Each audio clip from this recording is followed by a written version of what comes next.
আপনার অন্তরে যা আছে, আপনারা যে যে বাধ্য করে তার কথা বইলে দেন না। আপনারা কি করবে বলেন? আপনারা খুন করবে? আপনি প্রায় 80 বছর বাঁচছেন, আর কয় বছরই বা বাঁচবেন? আপনি কি খাবেন, কি বাঁচবেন? আপনি বরং যদি আপনার আর্মি মেরে ফেলে, আপনারা যদি ভারতীয় আধিপত্যবাদ গুলি করে, আপনাকে যদি হত্যা করা হয়, কিন্তু সেই রক্তের বিনিময়ে যদি আপনি শহীদদের রক্তের বিনিময়ে নতুন বাংলাদেশ গড়ে যেতে পারেন, আগামী 1000 বছর বাংলাদেশের মানুষ নামাজে প্রার্থনায় আপনার জন্য শুধু দোয়া করবে। ঠিক। বুড়ো মানুষটা থেকে শুরু করে শিশু আপনার বক্তৃতা শুনে মাননীয় উপদেষ্টা কতক্ষণ জানেন? যতক্ষণ আপনি জুলাইয়ের জবানে কথা বলেন।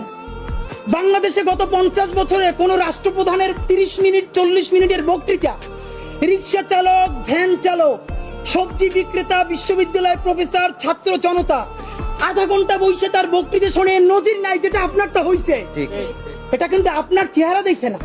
আপনি রাজনৈতিক দল করছিলেন, ফেরও করছেন, কিন্তু এইবার যে আপনার এই বাংলাদেশের পক্ষে হৃদয় নিংড়ে ভালোবাসা, আপনি যখন বক্তৃতা করেন আপনি আর্টিফিশিয়াল কিছু বলেন না, কিন্তু আপনি যখন ঘোষণাপত্র বললেন আপনার চেহারায় আর্টিফিশিয়াল ছাপ।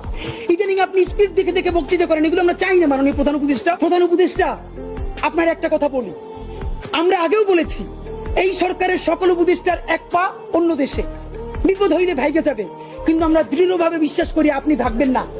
এর প্রমাণ, আপনি যদি ভাগতেন পৃথিবীর কোন দেশ আপনারে রাখতে চায় না বলেন?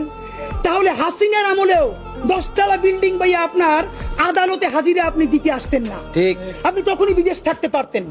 আপনি এই দেশে থাকতে চান বলেই আপনি আসছেন, আমরা বিশ্বাস করতে চাই।